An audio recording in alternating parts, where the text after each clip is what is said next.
सुते देवी प्रणमामि हरिप्रिय। सबसे पहले हम अपने गुरुदेव जी के लिए एक आरती करेंगे, भजन करेंगे। शुरू करना, ठीक है? स्लो स्लो बनाना। गुरुदेव कृपा करके मुझको अपना लेना।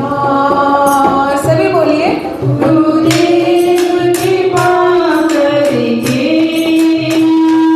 मुझको अपना लेना।